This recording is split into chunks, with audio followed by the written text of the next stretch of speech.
En el siguiente video daré a conocer la actividad número 5, patologías de las funciones ejecutivas. ¿Quién les habla? Lady Diana Rojas Amacá. En el cerebro humano se han distinguido tres zonas mieloarquitectónicas. Según Ardila 2019 menciona, el cerebro humano se ha identificado tres zonas mieloarquitectónicas. A. La zona paramediana o límbica comienza su mielinización después de el nacimiento y la completa exactamente antes de la pubertad. B. La zona mediana termina la mielinización después de la primera década de vida. C. La vida supralímbica presenta una maduración aún más tardía, mostrando una mielinización lenta pero continua, que se extiende durante la segunda década de la vida. La corteza prefrontal constituye una zona supralímbica con una madurez en consecuencia particularmente tardía. ¿Qué es la corteza prefrontal? El área del lóbulo frontal del cerebro conocida como el centro de la personalidad se llama corteza cerebral. Es la zona del cerebro que se desarrolla plenamente en último lugar, concretamente al final de la adolescencia.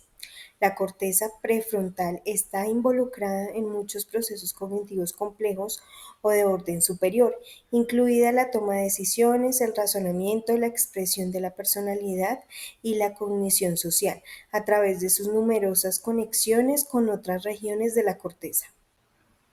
La actividad de los lóbulos prefrontales del cerebro se ha asociado con la programación de la actividad motora, la inhibición de respuestas inmediatas, la abstracción, la solución de problemas, la regulación verbal del comportamiento, la reorientación del comportamiento, la adecuación de la conducta a las normas sociales, la habilidad para inferir el refuerzo, integración temporal de la conducta, integridad de la personalidad. Las variantes del síndrome prefrontal, dependiendo de la ubicación precisa, la gravedad del daño, las características específicas del síndrome prefrontal, puede cambiar las características orbitofrontal, dorsolateral, ventromedial. Contribuye al control de los estados de activación. Sus lesiones sugieren incapacidad para la aparición de asociaciones difusas, la existencia de situaciones confusas, la lesión de las áreas prefrontales posteriores directamente frente a las zonas motoras generan los estereotipos motores y desorganizan de forma compleja que se manifiesten sin signos de alteración de la misma. Ardila 2008 propuso que se pueden distinguir dos funciones ejecutivas diferentes. Las funciones ejecutivas metacognitivas, las habilidades más estrechamente asociadas con el área dorsolateral de la corteza prefrontal se conoce como funciones ejecutivas cognitivas e incluso resolución de problemas, planificación, inhibición de respuesta, desarrollo e implementación de estrategias y memoria de trabajo. Estas habilidades generalmente se entienden como funciones ejecutivas. Con frecuencia se evalúa a través de las pruebas psicológicas de funciones ejecutivas. Las funciones ejecutivas, emocionales, motivacionales, la coordinación entre el pensamiento y el sentimiento, alude a la capacidad de saciar deseos fundamentales empleados tácticamente y socialmente aceptables. En este último escenario, el resultado que mejor satisface los impulsos personales es más significativo que el mejor resultado conceptual e intelectual. Encontrar explicaciones racionales para los impulsos límbicos que parecen razonables es en este sentido el trabajo principal del lóbulo prefrontal. Estas son las funciones ejecutivas emocionales o motivacionales. ¿Qué son las funciones ejecutivas? La corteza prefrontal, al ser la región cerebral de integración, es quien se encarga de las funciones ejecutivas. Ahora bien, las funciones ejecutivas son un grupo de habilidades mentales que utilizamos todos los días para aprender y trabajar en nuestro diario vivir. Se desarrollan desde la infancia hasta pasados los 20 años de edad. No obstante, los problemas del funcionamiento ejecutivo pueden generar dificultades para concentrarse, seguir instrucciones y manejar las emociones, entre otras conductas.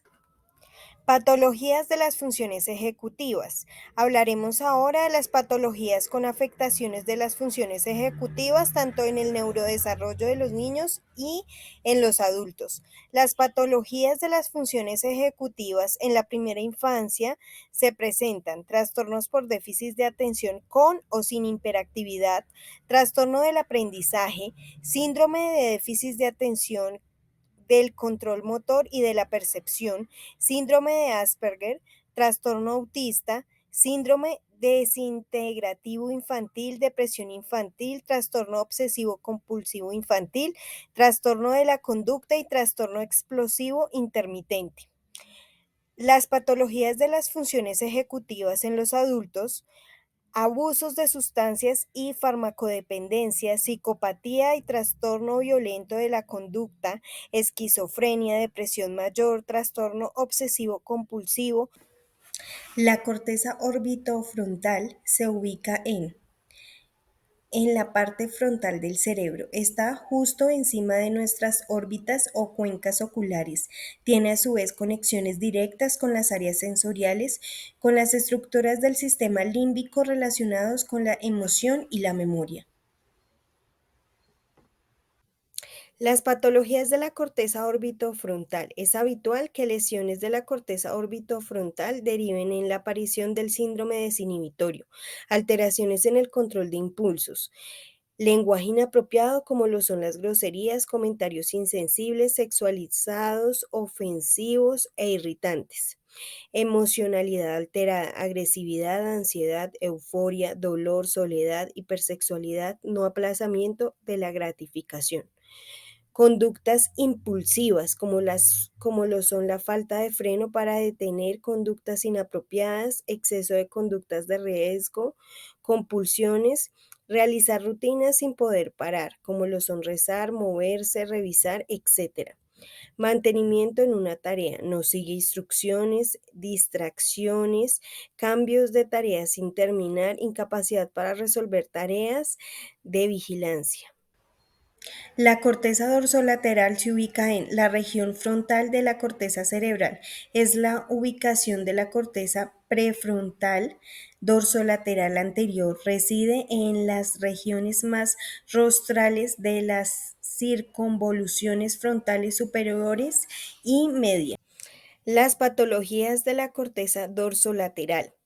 Las lesiones en la corteza prefrontal dorsolateral pueden ocasionar diversos déficits cognitivos, como el síndrome disejecutivo, alteraciones en las conductas dirigidas a objetivos, como lo son planificación, secuenciación, selección de estrategias e implementación de las mismas, inflexibilidad cognitiva, automonitoreo, fallas para detectar errores propios, problemas de lenguaje, baja fluidez verbal, parafasias semánticas, problemas de comprensión, problemas de memoria, pobre recuerdo libre, contabulaciones, reducción de la meta de memoria, amnesia de la fuente, falta de control sobre lo que se sabe y lo que no se sabe y cómo recordarlo, trastorno de la memoria de trabajo, problemas atencionales, para alterar actividades, rastreo voluntario, para iniciar o cambiar de tareas, planificación o ejecutar una estrategia de manipulación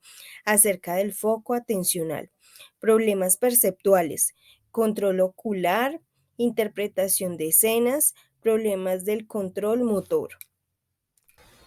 La corteza ventromedial se ubica en la zona ventromedial de la corteza prefrontal. Está situada en la parte ventral del prefrontal, parte de las áreas 10, 11, 12 y 47 de Brodmann. Su importancia fundamental es evidente si consideramos la variedad y complejidad de sus conexiones con otras áreas cerebrales. Las patologías de la corteza ventromedial. En la parte interna del hemisferio se sitúa el cíngulo anterior cuya lesión produce síndrome apático, falta de comportamiento, apatía cognitiva, apatía motora, fallas para iniciar la conducta, fallas para mantener la conducta, apatía emocional, falta de interés, reducción en el incentivo, desconexión afectiva con las tareas. A continuación, daré a conocer las pruebas neuropsicológicas recomendadas para la valoración de las funciones ejecutivas. A continuación, daré a conocer las referencias bibliográficas utilizadas para la realización de esta actividad. Muchas gracias por la atención prestada.